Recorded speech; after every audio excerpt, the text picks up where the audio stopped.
literary and scientific society. Today's debate is "This House believes the UK is ready for a Labour government." We have some amazing guest speakers and student speakers debating today. So on the proposition opening, we have Daniel Rankin, another student speaker who studies politics, philosophy and economics at Queen's. We have Kate Nicole, who is an Alliance MLA in South Belfast and former Lord Mayor. We have Eve Hollywood, a student speaker who is chair of the SDLP Youth and studies law and politics at Queen's. And we have Dermot Hamill, HLM, training officer of Literific and law student at Ulster University. On the opposition, we have Grant Warren, a student speaker, Grant Warren HLM, who's the current events officer of the Literific. We have Felicity Houston, who is a tax consultant and former commissioner for public appointments in Northern Ireland. We have Jason Reid, who is the South Antrim representatives of the Executive Council of the Northern Ireland Conservatives, and we have Daniel Toft, HLM, a student speaker who is the treasurer of Literific and chair of the QB Conservatives. So before we start, we'll move on to our vote of prayer theme. So if you side with the proposition on this debate and you believe the UK is ready for a Labour government and everyone can vote on this, please raise your hand now.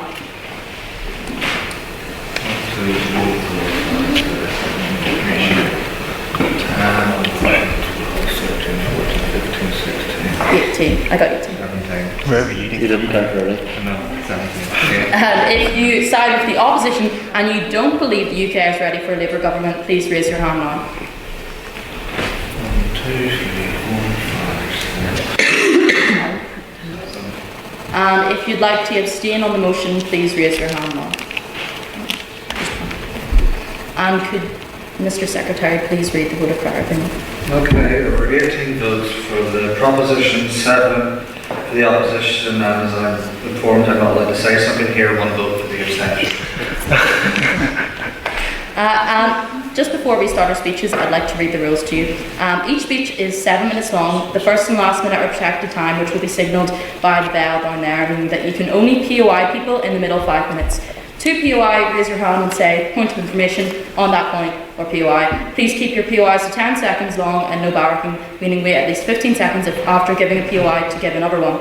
Also, very importantly, no back and forth. Also, lastly, I don't have to tell anyone here, but no swearing, please. And I guess I will. And we do fine court usually in ordinary meetings if you swear, but we're not going to do that anyway. So, and I'd like to welcome Daniel Rankin up to open the proposition.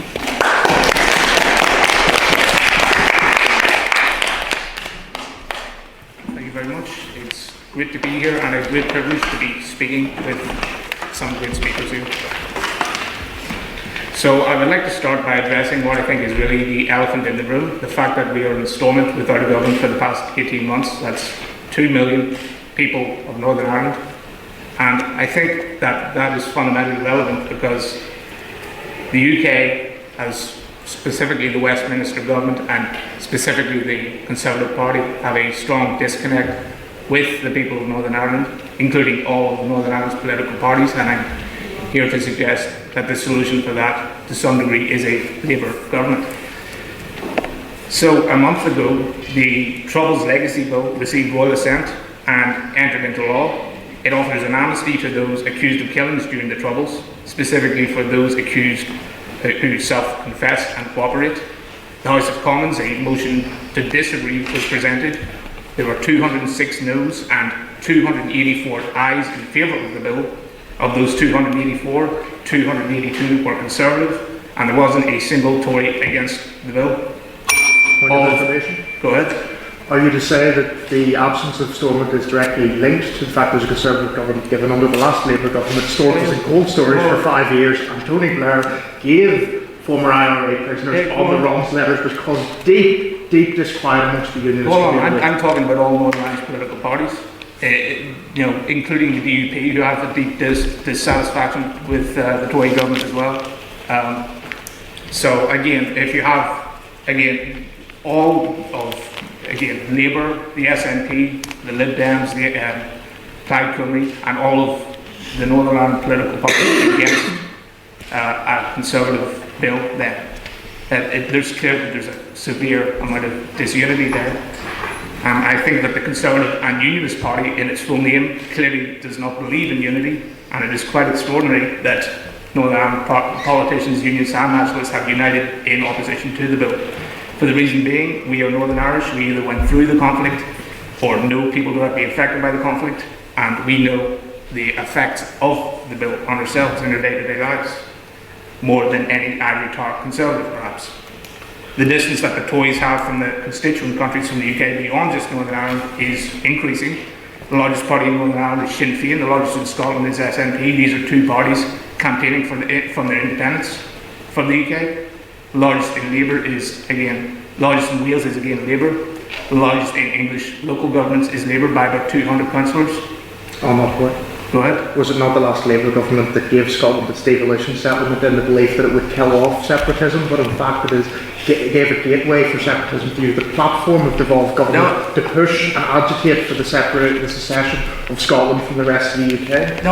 But I mean, they lost the referendum in 2014. It's been, even since 2014, there's been an increased sentiment towards Scottish independence, and also like that in Northern Ireland as well. Perhaps not to a similar degree in Wales, but there is still a strong Labour movement.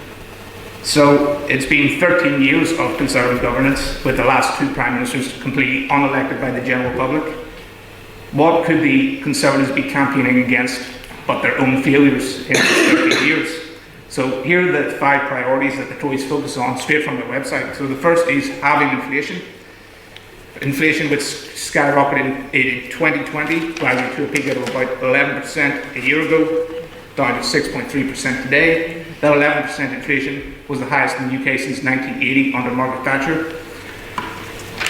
And secondly, growing the economy. Now, high inflation obviously has an impact on that. It prevents the benefits from economic growth. It prevents the benefits of economic growth provided to the common person, especially due to the current cost of living crisis, seen in, for instance, that the growth of real wages fell from a growth rate of about 4.6% in mid-2021 to minus 3% last summer, only going past 0% this summer. The third is reducing debt they claim to want. Well, the last time the Conservatives noticeably reduced debt was national debt in proportion to GDP was under John Major. Debt since 2020 has exceeded the size of the economy for the first time since 1963, now at about 103% of GDP. Now, for a party that is supposedly economically conservative and fearing low taxes as well as low spending as a method of lowering debt, it's clearly not working, and we need something beyond just tax cuts and austerity. The fourth is cutting waiting lists regarding the NHS. So the Financial Times published research last December showing that the size of the NHS waiting list shot up under Major, fell down under Brown, and rose immensely in the past 13 years, about 200% from 2010. So it's clear that Labour have a much better record regarding NHS waiting lists. And the fifth Conservative priority, supposedly, is stopping the votes. Now, I agree that illegal immigration must be limited, but if the solution as proposed by Conservatives such as Swallow Barton is to further displace hundreds of thousands of asylum seekers by shipping them off like cattle to Rwanda, then I'm not for it, nor is the UN. So that's a clear barrier for my support there. So all these mismanagements don't even consider Brexit. Of course, the false advertisement of 350 million to the spare money from the EU to go to the NHS every week by Boris Johnson himself before he was Prime Minister as Mayor of London. It's another clear example of backtrack. Well, back to the Labour Party. I don't intend on dogmatically supporting Blair's policies such as Iraq, nor Corbyn's policies. He was essentially a Brexiteer throughout his entire career. The era of dogmatic tax cuts under Liz Truss and dogmatic policies like with Sunak ought to come to an end, and I believe Labour is the best, or at least the least worst party in the House of Commons to make such an effort to change this. Now, Stormont is no doubt a moderate of the party, which I'm sure many Labourers lament to some degree, but to them I say, Corbyn didn't get elected twice, Miliband didn't get elected, nor did Michael Foot way back in 1983, so I think the rejection of a pragmatic moderate is a historical misstep for the Labour Party.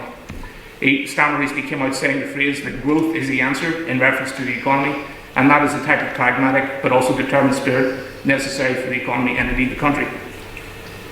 Rishi Sunak says he believes in change, We can all say that we believe in change to some degree, but after 15 years of Conservative governments, why would we trust the Tories to make substantial changes this time? In addressing the question, we ought to ask additionally, why wouldn't the UK be ready for a Labour government? Thank you for listening, and I hope you will vote for the proposition this afternoon.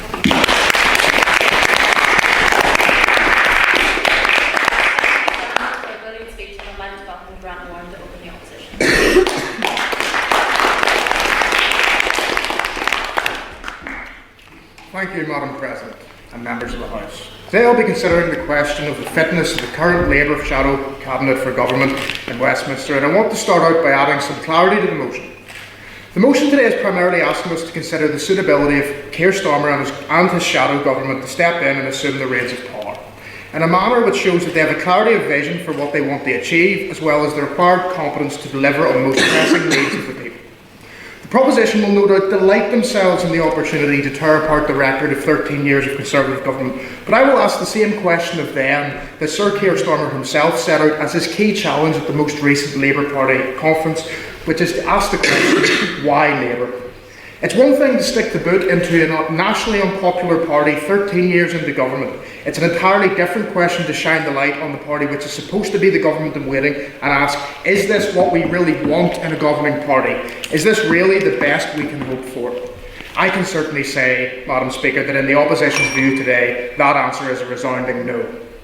Keir Starmer's Labour Party is not ready for government because, at a basic level, they don't believe in anything but power. There are a litany of broken promises which are littered across the length and breadth of the UK from the Leader of the Opposition, whether it's his pledges that he made to gain the office of Labour Leader in the first place, or the make it up as you go along approach that he continues to employ even now, seemingly on the cusp of power.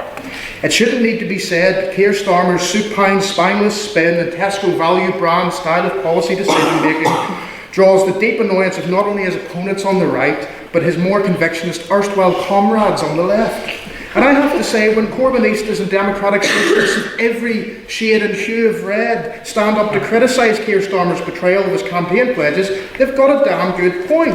And for anyone that seems to have conveniently forgotten about them, I have a copy of them here for reference. Members of the House, it is imperative that we take a closer look at his tenure as leader of the Labour Party through the lens of his campaign pledges. While political leaders often make promises to gain support, it is the fulfilment of these pledges that truly demonstrates their commitment to the people they aim to serve. Let's reflect on the unfulfilled aspects of Keir Starmer's 10 campaign pledges as Labour Party leader. These pledges were not mere words, they were a contract with the party members, supporters and the wider public. The unfulfilled promises cast a shadow of doubt on the credibility and integrity of the party's leadership. First and foremost, let's address the issue of party unity and the pledge to bring together all factions within the Labour Party. Instead of unity, we have seen divisions and they continue to persist. The infighting and fragmentation have hindered the party's ability to provide a cohesive and compelling alternative to Conservative government. It's imperative that we acknowledge that unity within a party is the cornerstone of any successful political movement. As the famous maxim goes, divided parties do not win elections. On that point. No, thank you. Another promise that remains unfulfilled is the commitment to, quote, maintain the radicalism of the Corbyn era. For those who aligned with the principles and vision of the previous Labour leadership, the shift towards a supposedly more centrist position has been disappointing. Instead, Sir Keir has rode in behind the Conservatives on a raft of issues such as fiscal policy, foreign policy, public sector pay awards, Brexit, the abandoning of fossil fuels and immigration, while trying to maintain a pretence of difference between his front bench and that of the Tories. Indeed, I only need to quote Matt Rack, President of the Trades Union Congress, who said that after the recent Labour Party conference, Starmer needed to stop, quote, being overly managerial and be more radical if he wanted to inspire people to the cause of a Labour government. Matt Rack gets it. Starmer seems to have left that memo in the same place he left his discarded 10 campaign pledges. Furthermore, the promise of, quote, transparency within the party has been questioned by many. The lack of transparency in key decisions and policy-making processes has raised concerns about accountability. He's used backroom tactics to get delegates favourable to him onto Labour's National Executive Committee to sideline the left of the party, regardless of what the mass membership of the Labour Party wishes.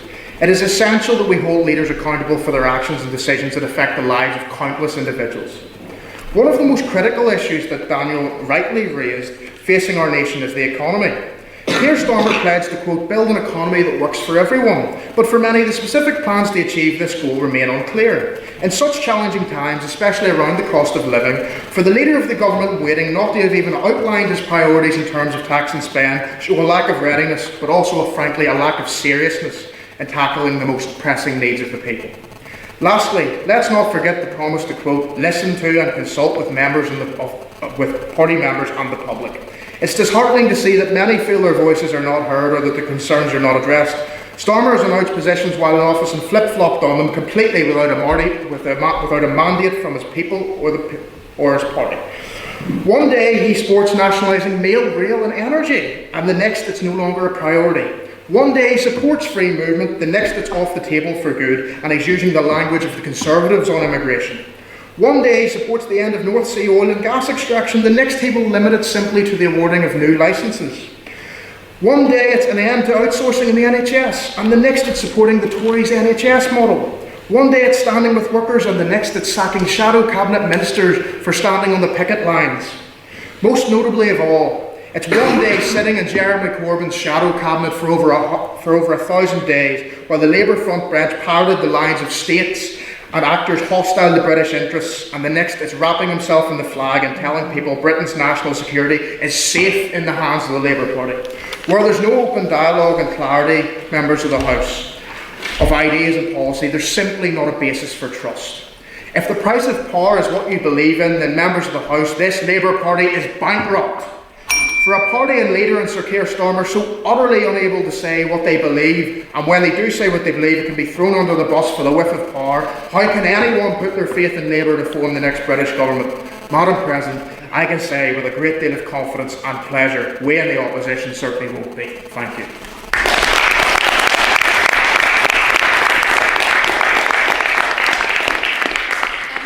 I'd like to welcome Kate Nicole as second proposition.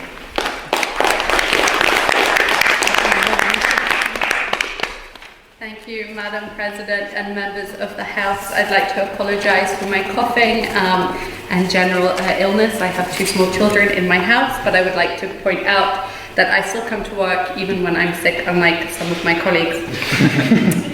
Where to start? 13 years. Where to start over 13 years? No matter where you live, who you are, what age you are, what background you are, you will have seen the devastating impact of Tory rule. 13 years. In that time, they have presided over the hostile environment. Policy designed to actually make the lives of people fleeing violent conflict all the worse. Ranging from the threat of sending people to Rwanda, a police state, to painting over Disney murals in a refugee centre because they could be too welcoming to children. They presided over attacks on other minority groups. You may recall David T.C. Davis's Traveller Gypsy leaflet. These acts are designed to distract from the real problems created by austerity, mismanagement of the economy and public services, and they are shameful. In those 13 years, they've presided over the rolling back and watering down of net zero commitments, squandering the birthright of future generations and putting all our futures at risk. For what? It's shameful. In that time, David Cameron threw the entire country under the bus to appease Nigel Farage and UKIP. We're still paying the price for it now. It's shameful. In that time, following the US into the mismanagement and withdrawal of Afghanistan, resulting in the Taliban coming back into power, the human rights ramifications, denial of human rights for women and girls in particular, have had a lasting effect. It's shameful. In that time, there have been bullying allegations, Priti Patel against civil servants, Dominic Raab bullying allegations against civil servants. Don't even get me started on Boris Johnson. I only have 7 minutes. He broke the COVID guidelines, left, right and centre, Partygate, cash for cushions, illegally proroguing Parliament and then lying to the Queen. I could go on, I won't, but it's shameful. Matt Hancock, breaking all kinds of COVID guidelines and regulations that he helped to create. Rishi Sunak, breaking all kinds of COVID guidelines that he helped to create. Liz Trustonomics and her mini budget and the inflation and mortgage crisis which then ensued, remarkably achieved after only a couple of weeks in office. It's shameful. On that point. No. Nadine Dorries, I just put a full stop after that. The cancellation of HS2 and the squandering of public money, the decimation and steady erosion of the welfare state and public services. It's shameful. On that point. The misunderstanding, mistreatment and disinterest in Northern Ireland before, during and after the Brexit negotiations. My honourable friend discussed the legacy bill opposed by all parties. They have no interest in Northern Ireland, and it's shameful. The creeping privatisation of the NHS and movement towards National Health Service, waiting lists going up and the service being run into the ground. It is shameful and it is having an effect on people's lives. The failed privatisation of water, of trains, Royal Mail, telecommunications providers and energy, it's all shameful. Sewage, spilling onto beaches right across England. What a metaphor for Tory rule. Honourable friend described Labour as bankrupt. The Tories are bankrupt. They are morally bankrupt. They are self-interested, and don't we deserve a little bit more than all of this? One of these examples is shameful, but all of these combined just show that they are the worst government, arguably, we've ever had. The question is, we're ready for a Labour government. I put it to everyone here that we are ready for any other government. Thank you.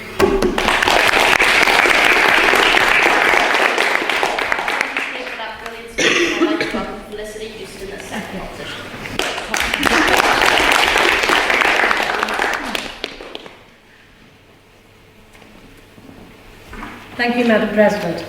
Ladies and gentlemen, can I first say how delighted I am to be here this afternoon and to take part in this debate.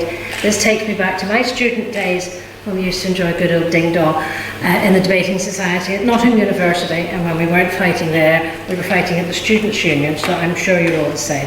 And it's lovely to be back. I can pretend I'm recapturing my youth. So I'm delighted to stand today in support of my colleagues to oppose this, to be honest, faintly ridiculous notion that this House believes the UK is ready for a Labour government. And why do I say it's ridiculous? Well, because there's a major technical flaw in it. It refers to the UK. But as always, this offer does not apply in Northern Ireland. Why? Well, because if you live and vote here in Northern Ireland, you're not allowed to vote for a Labour government, are you? The British Labour Party will not field candidates here, nor allow British citizens registered here to vote for them. So what we think of the nation's readiness for a Labour government is really neither here nor there to hear and his apparatchiks. And it's sad because, 30 years ago or more, I was involved in something called the Campaign for Equal Citizenship. This campaign wanted all the national parties, those who provide the fundamental functions of a state, to organise and field candidates here. But it wasn't until a legal challenge in 2003 that the British Labour Party finally allowed citizens here to become members. But of course, they still refuse to put up candidates, and so we still can't vote for them. So who would want a government with such an attitude to some of their citizens? We're taxpayers. Well, I am. Most of you haven't got that yet. But we're not voters. I think there was quite a successful revolution in America several hundred years ago about that very point. On that point, if, say for example, Liverpool didn't have a constituency somewhere in England, is this sort of like... Sorry, Does this kind of feel like a carte blanche, say, for a secession of a small English town just because Labour are fielding themselves in the constituency? Well, they stand everywhere in England as far as I know. And throughout the rest of the United Kingdom, the Labour Party field candidates. This is the one part they don't. They've made a policy decision that they will not put them here. So that's why we have no influence on the Labour Party and its potential as a government. No member of the Northern Ireland voter can ever rise within the party and become a member of government, for example. So that's the fundamental issue. Conor McGill MP. Yes, but he doesn't live here, does he? He lives in England. He's not registered to vote in Northern Ireland, that's the point. If you're registered to live and registered to vote in Northern Ireland, you cannot be a member, you cannot become an elected MP for Northern Ireland. So that's the difference. It's a fundamental issue about democracy. And so we really have to wonder, do we want a governing party that considers us Paddies basically not fit to deal with complicated national politics? We're just going to stay here, as we have for many, many years, dealt with our own nationalist issues and just stick with that because they don't think we're up to anything else. I don't know what their other reason is. But even if, yet again, we're forced to just sit this one out at the next general election, as far as the Labour Party is concerned, we should maybe think about the implications for the rest of the UK. Should it take a punt on Sir Keir or stick with Rishi? Are we really ready? Were some of us ready in 2019 when Magic Grandpa and Momentum were championing the desk, waiting in the wings to answer the nation's call? Of course, with Sir Keir's rounding endorsement of and support for Corbyn and his leadership. Never forget, Starmer planned and campaigned for us to have a Labour government run by Jeremy Hamas on my friends, Corbyn. Yet within how many weeks after he took over, was Corbyn out on his ear, banned from standing as a Labour candidate? I do have to ask, which is the real Sir Keir? The one who is happy to serve in both Corbyn's shadow cabinet and perhaps a future government, or the one who threw Corbyn to the lions when it suited him? Is the UK ready for a man like this to be our Prime Minister and form a Labour government? Do you think we could trust him?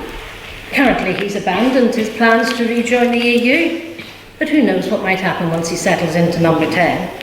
What will that phrase, "we don't want to diverge from EU rules," actually mean? So that's what we have to wonder about for our future if we have a UK government that's run by the Labour Party. But what's the evidence that it's ever a good idea to have your country run by the Labour Party? Those of us who have lived through one or two, and I have thought Steve Aiken would be here and I'd be able to say, Steve, remember, can you remember what it's like? But it's only me by the look of the room. Ready?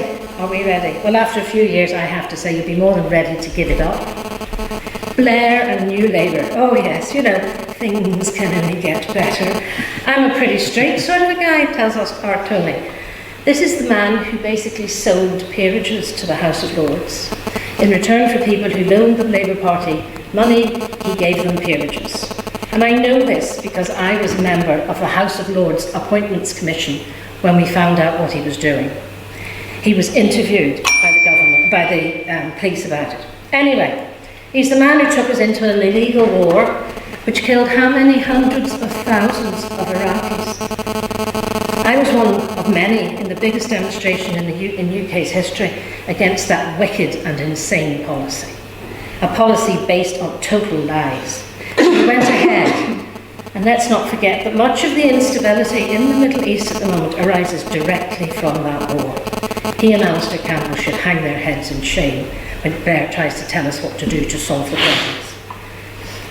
Once Blair had, of course, been manoeuvred out, we were left with the gracious and beguiling Gordon Brown, somebody may vaguely remember him, the man who sold our gold reserves to fund new Labour spending, who tied our hospitals and schools into ridiculous PFI contracts. When the dust settled after the banking crash, his chief secretary to the Treasury left a note for his Conservative successor saying, "I'm sorry, I'm afraid there is no money. Kind regards and good luck." That's what New Labour left behind. And I don't keep going on about how old I am, but I can't help but notice it. And I'm actually old enough to remember Labour running the country in the 1970s. You think things are bad now? In the 70s under Labour, inflation rose over 20%. In 1978, interest rates were 12.5%. I think that does to your mortgage, your parents' mortgages. At one point, the dead went unburied and rubbish was no longer collected. I can remember walking around London with the piles of rubbish heaped up in the side streets and squares. I'll not spend any more time this afternoon depressing you all about my memories of just how the Labour Party cannot run the country. So instead, I will now ask that the House votes against this motion to confirm that the UK is not ready for a Labour government, and even more so, that it is not ready for the damage that such an outcome would cause to us all. Thank you.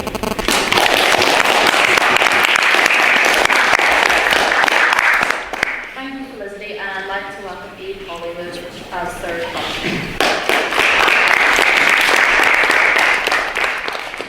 Thank you, Madam President and members of the House. As the American poet and civil rights activist Maya Angelou said, if you don't like something, change it. Members of the House, I do not just dislike Tory rule, I despise it. In the current two-party system in the UK, a Labour government is the only credible alternative to a Tory one. Members of the House, we have had 13 years of Tory rule. Granted, in these 13 years, the Tories have increased nearly everything. Food bank use by 40% from 2020 to 2021. Inflation at record levels.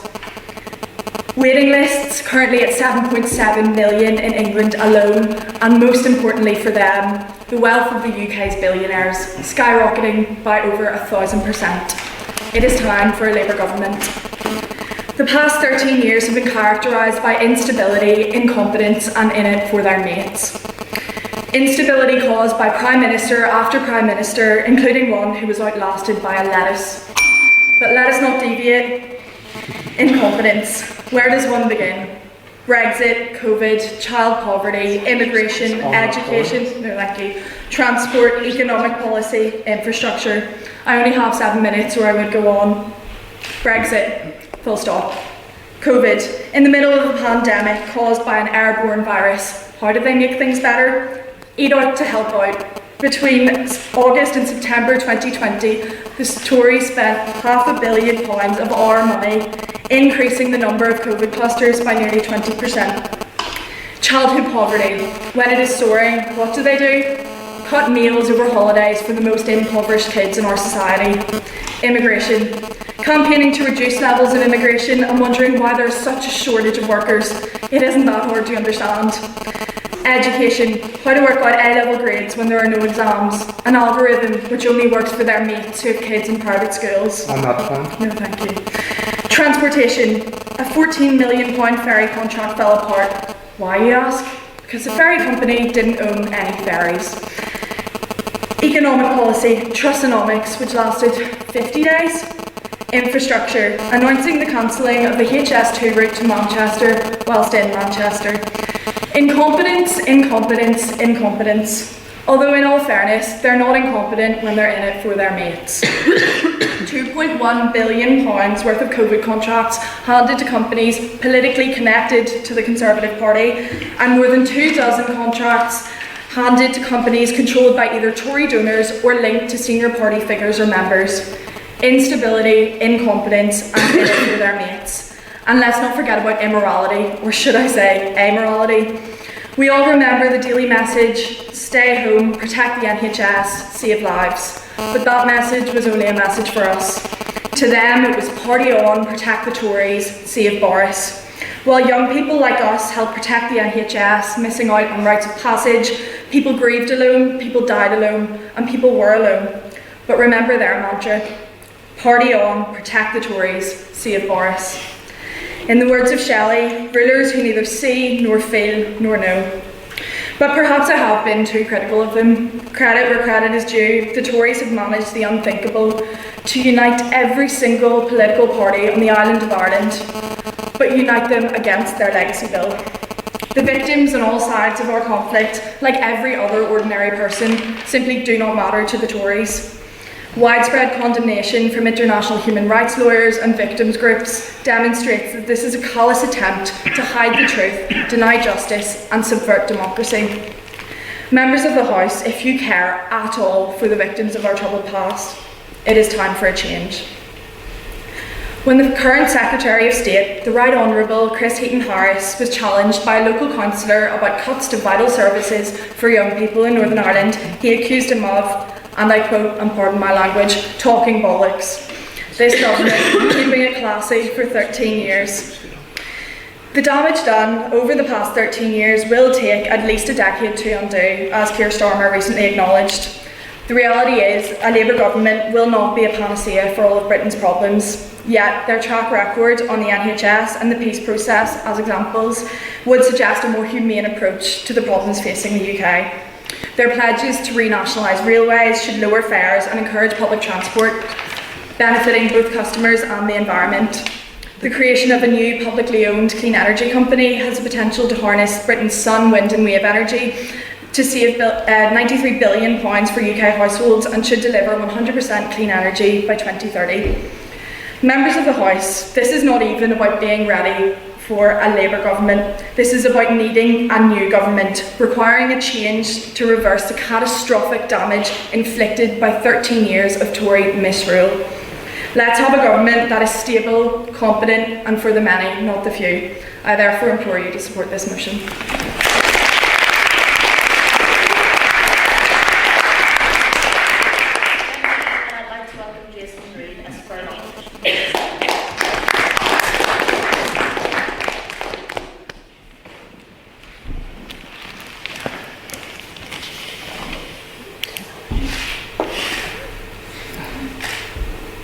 Technology.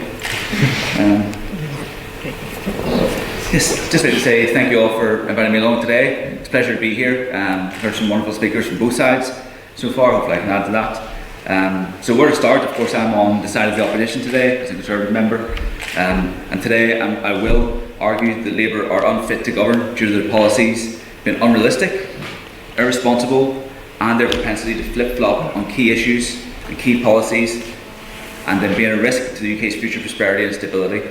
Firstly, a word on the current government. We've heard plenty about it today so far, and that's, I think, how we've got to this point, and that's key, because that is why we're talking about the possibility even of a Labour government. I think the key to recovery after such a tumultuous period is stability. And stability hasn't perhaps been a word widely associated with the current government term. Unsurprisingly, I think it's fair to say, given that this government has had to deal with a number of once-in-a-generation events in a relatively short period of time. Brexit, the global COVID pandemic, and the fallout from the Ukraine-Russia war. It's been the most challenging period for any government, and I believe it's only due to the series of completely unforeseeable events cascading one after the other that we're even discussing the prospect of a Labour government. But thanks. I'll try to keep the Brexit stuff to a minimum here because I know we're all ready to move on for it, dominating the public discourse. I personally didn't vote in the referendum. I don't have a dog in this fight. I didn't feel I was armed with enough information to make an informed decision. So for me, I'm somewhat neutral on this. But the Conservative government has stayed consistent with the pledge to carry out the will of the people on Brexit, getting Brexit done, and it's not wavered from this course, despite the fact the Conservative Party leader at the time and Prime Minister, David Cameron, campaigned for Remain. That's what he was fighting for at the time. Nonetheless, the party worked to carry out the will of the people of the UK when they voted to leave the EU. Did they work to carry out the will of the people of the UK whenever they implemented the protocol and brought about a broken Brexit for Northern Ireland? Yes, I'll get on to that shortly. In Northern Ireland, we've had constant instability with our local government, even before that time. The protocol and the winter framework that this government implemented has gone some way to address that. This government's worked to come up with a common sense solution to geographic realities. How's it going?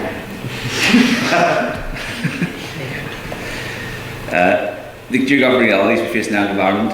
While we're part of the UK, we do share a land border with the EU and with our neighbours in the Republic of Ireland. The sensitivity of this border and the communities in Northern Ireland where we live, it's at odds with the main political parties over here. This government's not been afraid to make these decisions in spite of this, in the absence of the unanimous support of the parties here, making brave decisions that cut to the heart of the issue and require compromise on both sides of the political divide here in Northern Ireland. Both parties, both of which have been guilty of pulling down local government at various times over the last 6 years for different reasons. We do this to provide a more peaceful and prosperous Northern Ireland in the future, so that no one side here gets their way. There's realities here we have to be aware of in the United Kingdom while living in the island of Ireland that require compromise that some people find tough to swallow, but that is where we are in Brexit. To ensure that we are still in the United Kingdom, we remain an integral part of the United Kingdom, but that we don't have a hard land border with our close neighbours in the Republic of Ireland and the EU as a result of the decision the UK made collectively. This government stood firm in carrying out the will of the people on Brexit, unlike Labour, who have switched positions on this issue at least once. So where do Labour stand on Brexit? It's a great question. Difficult to answer though. We know they've called for a second referendum on Brexit at least once in order to attempt to win the 2019 general election. Under Jeremy Corbyn, but more recently, Keir Starmer pledged to reintroduce free movement as the first step on the pathway to rejoining the EU eventually, but since has reversed that stance, with their now leader promising to make Brexit work, quite similar to the Get Brexit Done slogan at the recent Labour conference, stating that there was no case to be made for the UK rejoining the EU, and being at odds with prominent members of his own party, such as Sadiq Khan, Labour Mayor of London, for example, who's pushing for the UK to rejoin the single market. Let's also look at the current positions of Labour on their ideological values. Nationalism and nationalisation of public services. Keir Starmer ran for leadership on a pledge to bring rail, mail, energy and water under public ownership.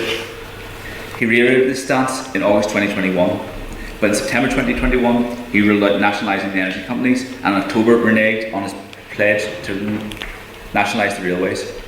In 2021 then, Rachel Reeves, Shadow Chancellor, pledged to end the charitable status of private schools and has just dropped this pledge in September of this year. As was mentioned earlier on, in July 2022, despite being a proud supporter of the trade unions and standing on this premise, Keir Starmer banned his frontbenchers from attending the rail strikes that were taking place last summer. 4 of them defied his orders, including the Shadow Transport Minister at the time, who would later be sacked for the show of defiance against his leader. Speaking of his leader, Keir Starmer in January 2020 declared local party members should elect their candidates for every election without wider interference, before he then went back on this and banned his predecessor as party leader, Jeremy Corbyn, from running as a candidate. In defence of this flip-flopping, confusion and division within the Labour Party, I believe it's simply because the Labour policies are based on populism and ideology instead of rational evidence or pragmatism. Another example that's quite prominent this year actually in the public discourse is Keir Starmer during an interview with LBC regarding women's sports, being unable to answer the question, does a woman have a penis? Doubling down on this stance by calling out his own MP, Rosie Duffield, for daring to state that only women have a cervix. Only this week, we've heard that under the Labour government, deliberately misgendering someone would be classed as a hate crime in future, potentially punishable by jail time, ideology, over evidence.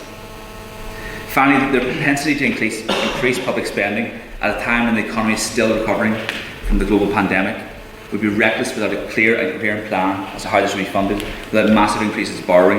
We can forget the infamous letter that we have as a prop just here, left by the Secretary of Treasury, Liam Byrne. I'm afraid there is no money, indicative of how irresponsible Labour were with the public purse the last time they held power. Just want to touch on the word leader finally. Leader, some might say, is someone who knows where they're going, has conviction in where they're going, can inspire others to follow them where they're going, and hold their nerve regardless of the sacrifice required to get there. In Keir Starmer's Labour leader, the word leader itself, in this instance, is used very loosely. I urge you to reject this motion. The UK at this time needs a government who prioritises pragmatism, stability and financial restraint to build the UK back better and stronger than before. The UK deserves better than a Labour government, and the UK is not ready for a Labour government. Thank you.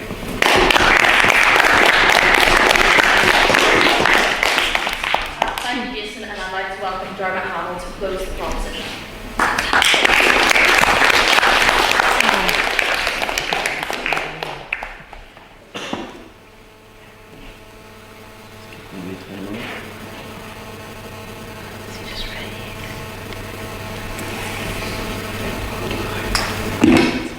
What a fool I was! I was only a puppet, and so was Ulster in the political game that was to get the Conservative Party into power. Lord Edward Carson said that after the Home Rule crisis, when the Conservative Party once again flip-flopped on its own policy over the Home Rule bill. And, shock, horror, the Conservative Party are now once again flip-flopping on their own policies. HS2 was one of the big Tory infrastructure projects. One of the great bastions of May, Cameron, all of this. Finally, we can finally bring about a proper infrastructure project. And then Rishi Sunak absolutely bins it. Talk about flip-flopping. Flip-flopping on Brexit. Theresa May was the big Remainer, then gets into power, goes for a soft Brexit, her party tells her no. Goes for a hard Brexit, her party tells her no. Then she goes for a Northern Ireland happy Brexit, Northern Ireland tells her no. She doesn't really. When we're going to talk about flip-flopping, let's do some introspection here, my dear friends on the opposition. Our latest speaker in the opposition also pointed out how the Tories know better than the elected parties here in Northern Ireland. No one side will get their own way, and yet when it came to the legacy bill, no side got their own way. Education, education, education. Those were the great words of Tony Blair, whereas Liz Truss decided inflation, inflation, inflation. That's her legacy. The highest tax burden in generations of the United Kingdom. That's what we now face to get here. 1 wee second, my dear friend Grant. They've implemented the protocol here in Northern Ireland. Then they said, no, we're not going back to Brussels. We will maintain the protocol because it is best for Northern Ireland. And what did they do? They went back to Brussels with their tail between their legs. And then they delivered the Windsor Framework, the new deal that was going to deliver for all of us here in Northern Ireland. It would scrap the sea border, but wouldn't really. It would essentially give the sea border, in fancier, more complicated language for farmers from dear Portavogie. You see, here in Northern Ireland, the Tories, as evidenced by our dear friends in the opposition, think we don't really understand politics. That's why our elected reps can't be trusted to make our own policies. On that point? 1 week second. Of course, let's talk, but I want to first of all focus in, before we really get into the meat of the motion, I want to look at us on the international stage. Now, I've been many a time quoted as quite an adamant Republican and nationalist, but I'm going to put myself in the shoes of a dear, God-fearing, union-loving Brit for a wee second. So get your Union Jacks out and maybe I'll say some nice things about the Union. But don't quote me. So, the international stage, the United Kingdom, the great British Empire as it once was, the 6th largest economy in the world, an international superpower. And then we chose Brexit. And then we said, oh, well, we will continue to be a global Britain, as dear Boris Johnson said. Then we started firing money at Ukraine, taking in all the refugees of the day, except the refugees that didn't come from Ukraine. We destroyed our position on the international stage. That's why Joe Biden isn't very interested in any kind of deal with us unless we get Stormont back up and running. Sure. There's been a current thread through the proposition's arguments that Brexit was exclusively pursued by the British government of the day. Does that mean that they're insulting the intelligence of the millions of British people who did vote for Brexit, including hundreds of thousands of mostly unionists here? No, I was a Brexiteer. So, listen, I think that Brexit, in my view, from my position of political republicanism, was a good idea. Because look at the state of the place. It's not going great for the Union. But no, I don't think that, I think that the idea that we all know better than the good people of the United Kingdom, I think I know better. That's because I'm great. But outside of that, I don't think that's the argument. I think the Brexit delivered in comparison to what the Brexit should have been, what people were sold in terms of what Brexit would be, are two very different things. I think had they been given the proper Brexit that people want, then perhaps we would have a much better global Britain here and now. But I do want to actually focus on the arguments put forward by my own side. I want to actually look at Labour as the proper alternative. And what have they offered?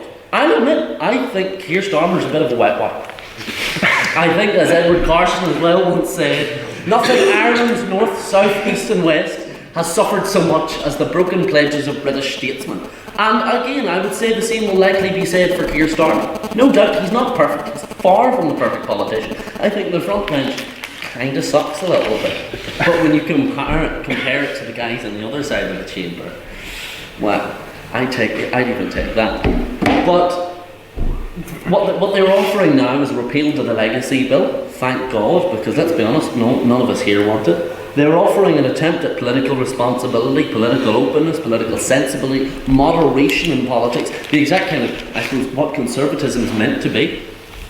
Where it's an end to dodgy deals and corruption. It's the legacy of Labour is Good Friday Agreement, while the legacy of the Conservative Party is personal protective equipment. On that point. No thanks, I'm coming up to my end, I'm afraid here, Grant. But it's an end to populist policy for the sake of populist policy. It's about proper climate action. It's about delivering for the NHS. It's about delivering for the economy. It's about actually engaging with the European Union and our friends right across the world, rather than simply sticking our two middle fingers up at them because we can and because we're Britain. It's about actually bringing about a United Kingdom that is working for ordinary working people. It's about working for the middle classes and to perhaps an extent the upper middle classes. It is about a Britain that will actually work. It's about education, education, education. It's about dealing with the protocol in a way that is acceptable to the Northern Ireland people. Not somebody saying, well, this is the deal you're getting, so suck it up.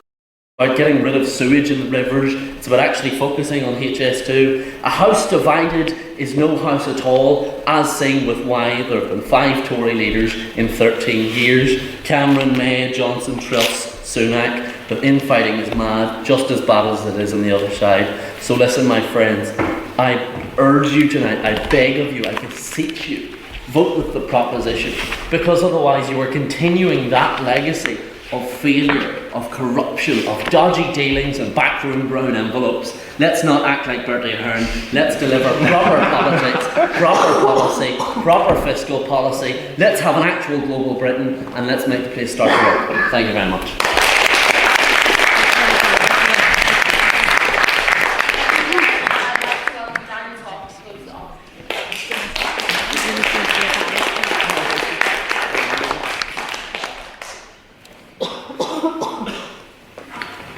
Madam President, members of the House, it's always quite hard in this society to have to follow Dermot. When I had heard Dr. Aiken had sadly stepped down and Dermot was the replacement, I was just thankful that I was last on the opposition, so I didn't have to be ripped apart by him here.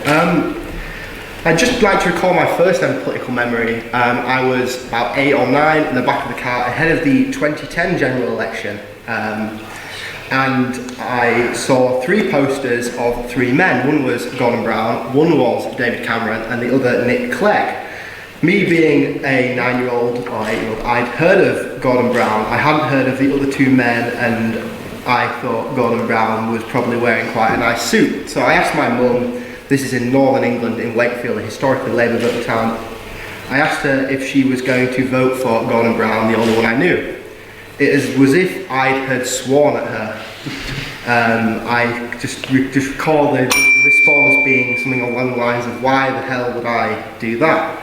But I feel that today the opposition have this afternoon demonstrated why the British Labour Party, headed by Comrade Sir Keir Starmer, is simply unfit to govern the United Kingdom. But I must tell you, my favourite part of the proposition's argument this afternoon was having members and representatives from some of the parties of government here, or formerly parties of government here, complain about budgets and the ability to finance properly, given that the parties in government here left Northern Ireland with a £600 million black hole in their budget, which the Secretary of State in Westminster had to clear up. So, you know, my colleague Grant, outlined by Comrade Keir, only believes in power and is therefore unfit to govern. At each obstacle, he's told his electorate, whoever they are, exactly what they want to hear. Whether it's telling Labour Party members that their 2017 manifesto was their party's foundational document, remember that? Then proceeding to scrap most of the foundational change that it offered, or declaring to the country that the attacks against the former Labour leader Jeremy Corbyn were, quote, terrible, before rightly removing him from the party. If, as Labour leader, he's disappointing his own membership base, how could we possibly trust his word on any of the pressing contemporary policy issues which we all require credible answers to? This also extends to his shadow cabinet and the wider party, which are just as much of a threat to the country as the leader is. Let's look at his shadow Foreign Secretary David Lammy, who in July 2018 voted against the renewal of the UK's nuclear deterrence trident, which sits as a cornerstone of the nation's security and the security of our partners across Europe. He made an impassioned speech in the House of Commons, not one that I agreed with, but all the same, you could tell he was saying what he believed on the issue, which is quite refreshing. He highlighted his Christian background preventing him from supporting the renewal, as well as political beliefs and his early grassroots start in the campaign for nuclear disarmament. Again, not a stance that I would agree with, but you can see his point. Fast forward to 2023, and having watched his leader U-turn on just about everything masterfully, Larry writes an article in the Telegraph talking about how it was Labour who helped establish the UK's nuclear programme and how his commitment to it is, quote, unshakable. Perhaps send him an Oxford dictionary and maybe demonstrate to him what unshakable means, but another politician willing to kick his beliefs to the curb just for the taste of power. But can we risk this? Can we risk the cornerstone of the UK's national security, which ensures the safety of every single person sat in this room today, being used as a political tool by a party who clearly don't believe in it just to get to office? What happens if they change their minds again? No, thank you. My opposition colleague Jason has touched on a major crisis that the UK government has had to deal with throughout the term, Brexit, COVID and the like. I just feel that it's been lost a little by the proposition. And my opposition colleague Felicity has touched on how the prospect of a Labour government doesn't really apply to Northern Ireland because we don't have a say in it here. Labour don't field candidates here. Labour don't field but Labour have to, by their constitution, field candidates in England, Scotland and Wales, but seem too scared of the lovely people here who have welcomed me to this province so greatly in the last 3 years. Now Dermot here said that a Labour government would be, quote, the end to dodgy deals, and I would kindly suggest to him that maybe a chat afterwards with my opposition colleague Felicity, who sat on the House of Lords Appointments Commission during Blair's years, might change his mind on that one.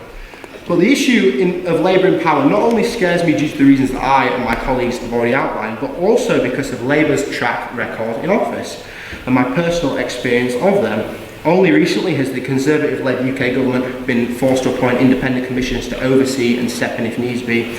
Decisions taken in Labour-led councils with a particular focus on spending. Labour-run Birmingham City Council has faced a budget shortfall of 87 million and has issued a Section 114 notice effectively declaring bankruptcy, having already paused non-essential spending in July. But due to the spending decisions of the Labour Party, that council can only commit to providing statutory public services, those that are required by law, such as the education function and bin collections. Other services that people enjoy, such as libraries, leisure centres and various other community programmes that you'd expect your council to run, are all at risk. It's also yet to make a decision on whether to raise council tax, a move that would not have been otherwise necessary had it not been for their financial incompetence. But Labour's bad decision making and poor funding affects me personally. I live in Wakefield in West Yorkshire, which is governed by a metropolitan council with a Labour supermajority, God help us. 2/3 of councillors are Labour and the administration has been Labour run for as long as anyone can remember. You probably have to go quite far back to find a time when it wasn't. Despite not being effectively bankrupt, they're already trying to slash services that aren't required in order to plug a massive £35 million hole. But services in Wakefield are already dire, with the government making similar action a couple of years ago in quite a local public scandal around children's services, but with core spending on various public amenities in the city conveniently going to be more Labour voting east of the district rather than the west where I live. Personal experience with Labour has told me not to trust them with our economy or to make the right decisions in the future. Take it from someone who has been forced to experience Labour locally all his life. You can't trust them. Vote for the opposition. Thank you.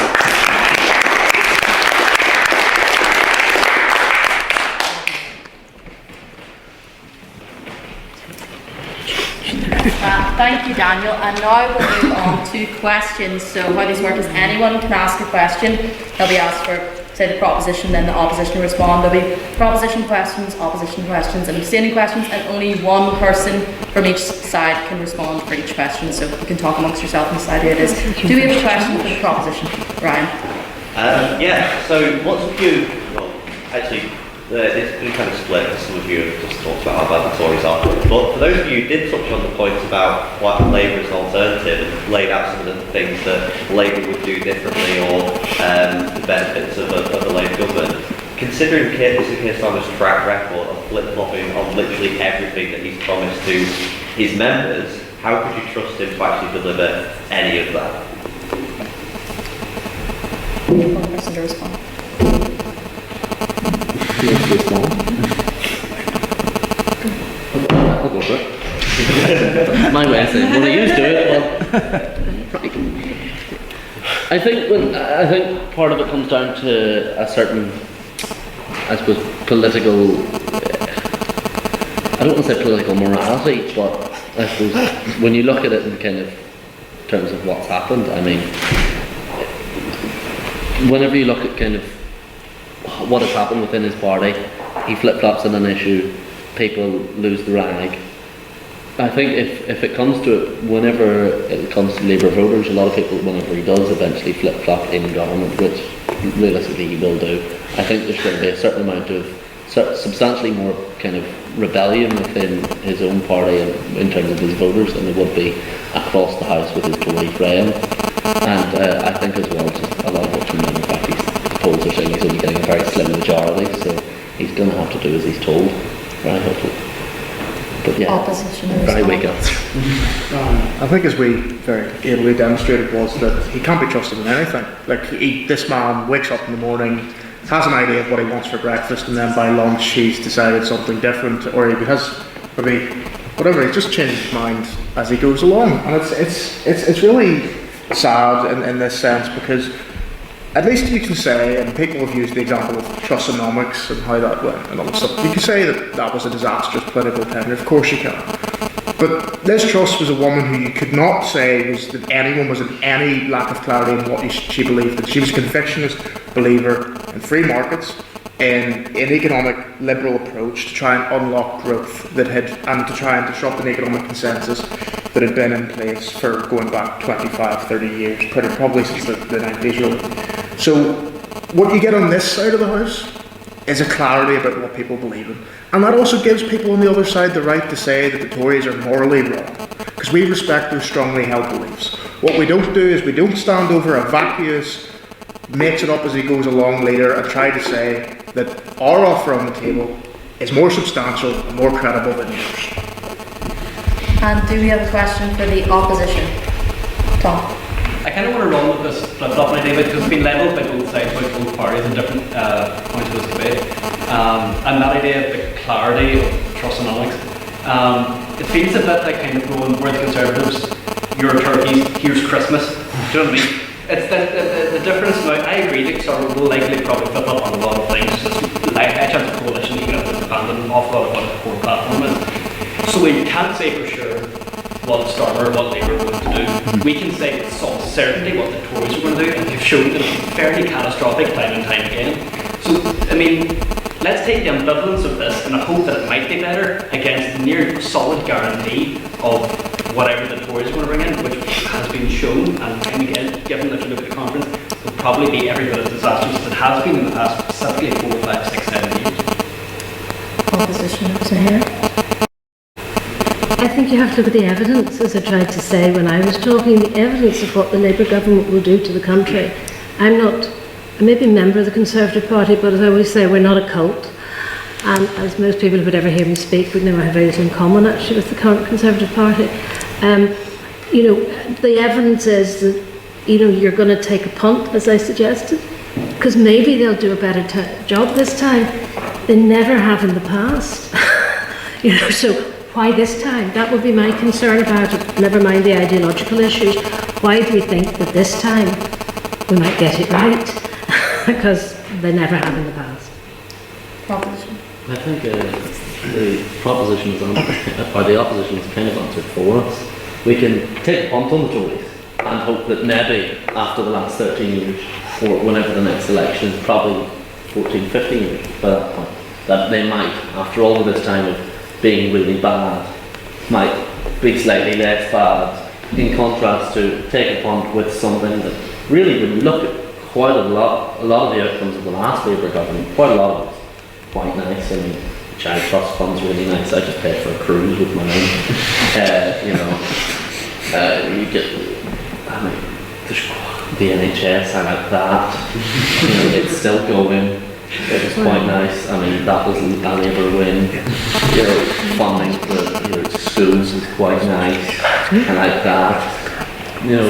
So you have a choice between look at all of these things that the Tories have done in your lifetime that have been really awful and take a punt that they may be less awful, or look at the last time, which, you know, a lot of it was pretty bad, but quite a lot of it was quite good as well, and go, we'll give them a shot. So, you know, take your choice. And do we have any abstaining questions? Do we have another question for the proposition? No? I can try and abstain a question. Okay. You can try. There were a few things that proposition mentioned that were called sort of Tory policies. I think the words that were used were incompetent and shameful.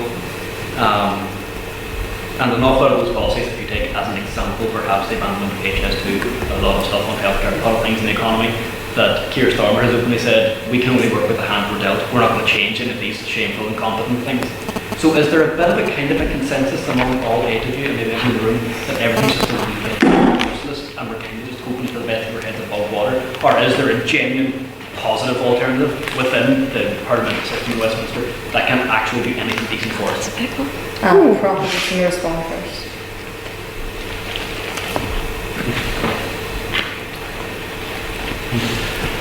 I mean, I think it's a big question. I think the main counterpoints of our argument is that over the past 13 years, can it really get worse? This might not be the best government that you've ever seen in your life, but it is a better alternative to what's currently on offer. There we go. Opposition to respond. Yeah, at times I sort of wonder if this motion is more around change for change's sake, just for something different. We've seen that in Poland quite recently, where the polls shifted from right to left, and New Zealand where they went the other direction, left to right. After the global pandemic and all of the fallout, no one's happy with the economy the way it is. People just want change, something for change's sake. I think we have to ask ourselves what that means in terms of what Labour will actually bring to the party. We've already discussed how Labour, we don't know exactly what they'll do. They'll probably do the opposite of what they're saying now, bits like that.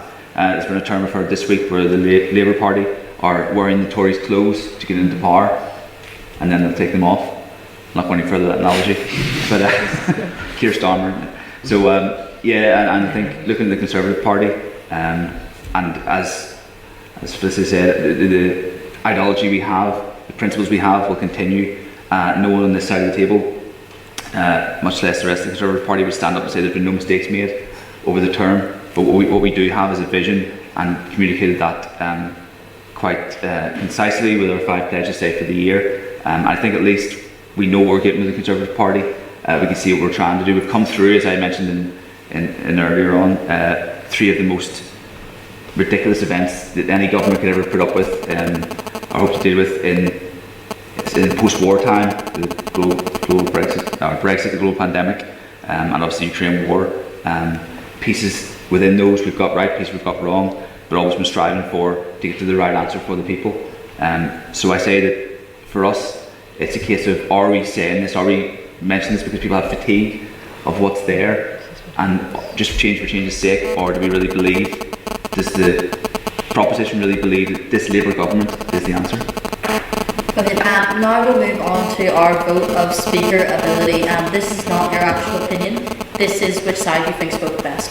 So if you think that the proposition spoke best tonight, please raise your hand.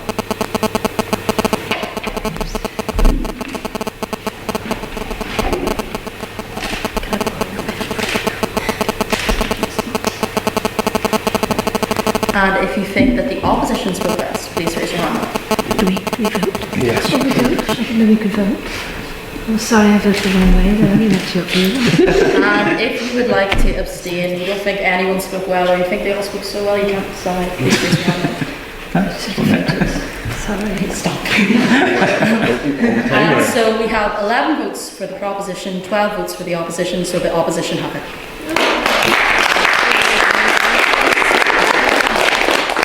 Well done to the opposition. Thank you all for coming tonight, the guest speakers especially. Thank you to Grant Warren for organising this event in Stormont. It means a lot to the society. And I think that we have a room booked in Horatio Todd's afterwards. And also we're going to get a big picture on the stairs out there, so if you all please make your way out there. Hitting Todd's.